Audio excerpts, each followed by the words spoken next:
Welcome back to the show. We got a great one lined up. Somebody roll that beautiful intro.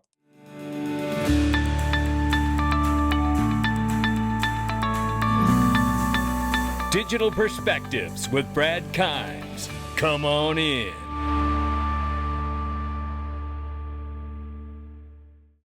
Welcome back to the show. Don't forget, join us in the Freedom Zone. And now, for less than the cost of a cup of coffee, you can get every single daily video with zero Google ads. Or click the description box, the More button, and go join in Patreon or YouTube. Same price, same content, same perks. You can't beat it. But make sure you get in there because it's zero Google ads. That alone is worth the price of admission, plus extra content. We're having a blast in there. $2.84 trillion market cap for crypto. The market's off 5.7% in the last 24. 84,300 plus for Bitcoin, 1,800 plus for Ethereum. XRP number 4 spots $2.20. We're off 7.2 on the 24 and 7.9 on the 7-day. Range of price here between 218 and 236. Well, let me tell you, I said it in the first video this morning. And by the way, I had some meetings this morning I could not change the times on. And one of those meetings was sleeping in my bed late. So I'm just saying, I caught a lot of messages this morning because I'm very timely. And everybody's like, oh, we got bankers hours this morning? Well, maybe. It's Friday. It does happen every once in a while to Bradley, Oh, goodness. You know what? 218 to 236 is where we're at. It's two TMIs, the way I say it here. Let's get right into the news here. Scott Melker here from Wolf of Wall Street says, I'm currently spending time with a large group of friends, all pushing 50, mostly Wharton grads, and working on or around Wall Street. General sentiment on their end is that Bitcoin is legitimate, but that the rest of the industry has exposed itself as even more of a speculative casino than it was before. Not ideal. The fear that I have expressed often is that the industry would fail to prove its legitimacy when we were finally given the regulatory and legislative green light. That seems to be what is happening for the moment, at least in the eyes of Wall Street. Now, I asked this question, and I swear I'm not taking a shot at Scott or Bitcoin directly, but it will sound like it to most people out here. But I promise I'm not trolling. At times, I hold significant positions in Bitcoin too. So this is a serious question I'm asking, and I'm curious, outside of speculation, what utility the Wharton friends you're hanging around see in Bitcoin that the rest of the market doesn't have. There is no immaculate conception for Bitcoin. Department of Homeland Security interviewed the 4 Satoshis because the U.S. government has chosen not to share that information, doesn't qualify for an immaculate conception. Government PSYOP? Maybe, but not immaculate conception. There's the link to go watch it. We've all seen it on the channel. At last check, Bitcoin is the largest market cap speculative traded meme coin on the planet. Is it not? That's not a dig. It's why I hold it at times. You? In fact, there are speculative meme coins that settle faster for cheaper than Bitcoin. But instead, I hold Bitcoin because of its size and demand. I don't pretend, and I don't need to pretend Bitcoin is something other than a speculative asset to hold it. I just need to see the possibility for a return no matter what I'm holding, XRP included. You know what's funny? I go through all of this. Not Scott nor one Bitcoin person will answer the damn thought or comment or question. Anyway, moving on. We have more questions. Why no yield? Well, Nick Cannon says here the full draft of the Stable Act of 25 was released yesterday. The thread will have a few takeaways below, one of which does not allow for the stablecoin issuer to pay interest or yield to holders of its payment stablecoin. And the reason they don't want to do that is because then that takes power away from the banks. If you can't give yield directly and you're issuing the stable coin, then you can go put the stable coin at the bank. They're not closing the door on the bank. Same reason Wall Street lobbied against the retail CBDC. Anders got it on lock. Then this from Ashish Birla, formerly of Ripple, still on the Ripple board. He highlights federal qualified non-bank payment stablecoin issuer. The term federal qualified non-payment bank or non-bank payment stablecoin issuer means a subsidiary of a non-bank entity approved by the primary federal payment stablecoin regulator pursuant to Section 5 to issue payment stablecoins. So one more time, I know I messed that up. So the federal qualified non-bank payment stablecoin issuer as a term means a subsidiary of a non-bank entity approved by the primary federal payment stablecoin regulator.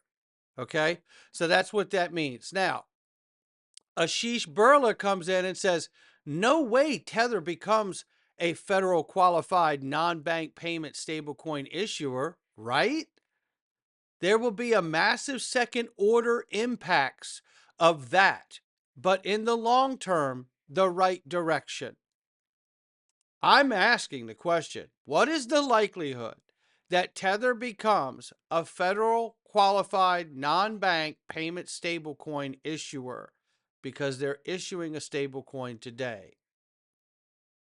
We're waiting. The market doesn't have clarity until we know this answer. How does the U.S. government treat Tether? Paul Atkins, Trump's SEC pick, sat down for a very colorful confirmation hearing yesterday, thanks to Senator Kennedy.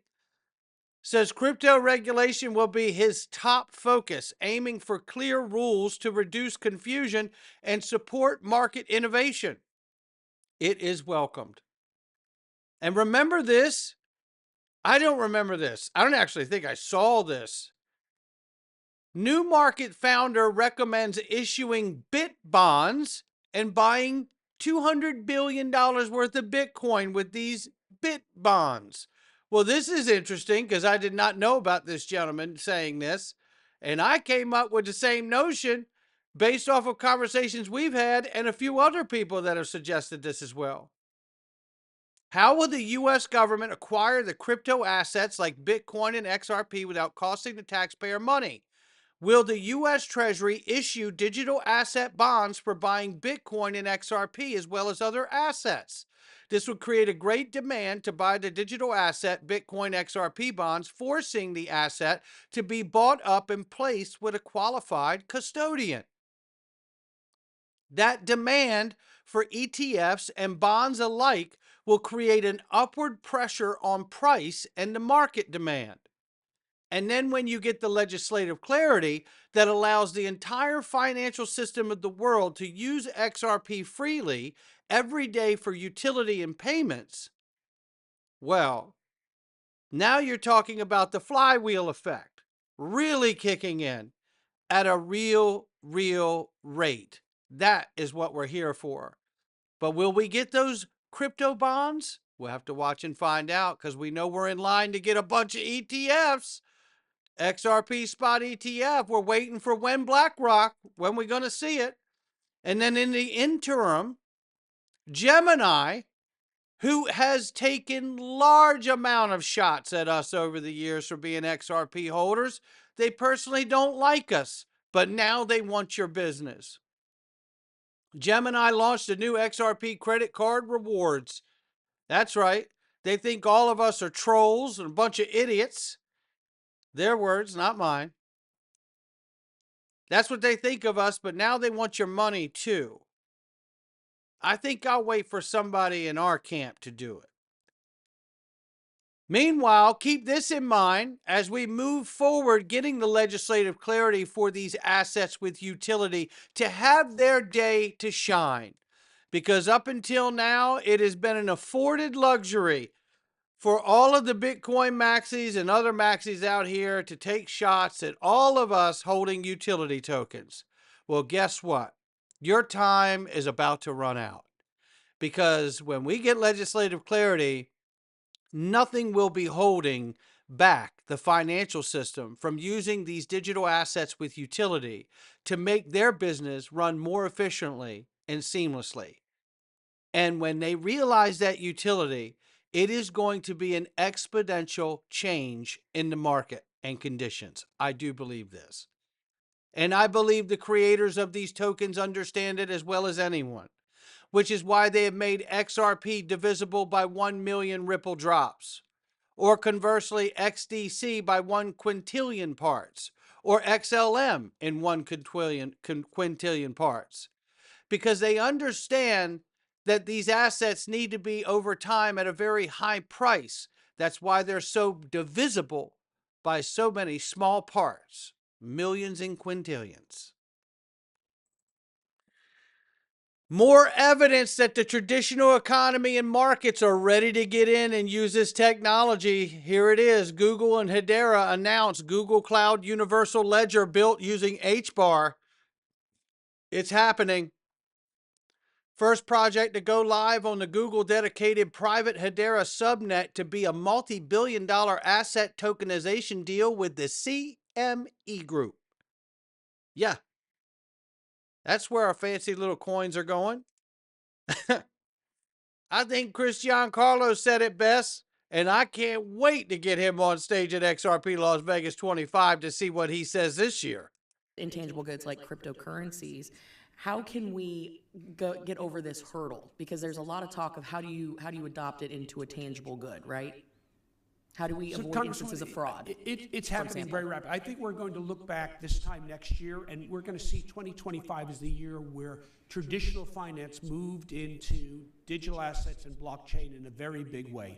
There's a lot happening that you're going to be hearing about in the months to come that's going to be really revolutionary. We're now, the game is afoot. It's happening now. Okay, I'm going to follow versus intangible Game goods is like afoot. It's happening now. Well, let me give you this.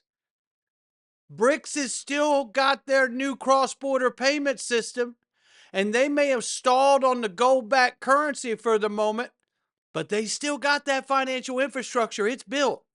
Hell, for all we know, XRP Ledger might be involved. Listen to the moment we're at as David Schwartz breaks this down.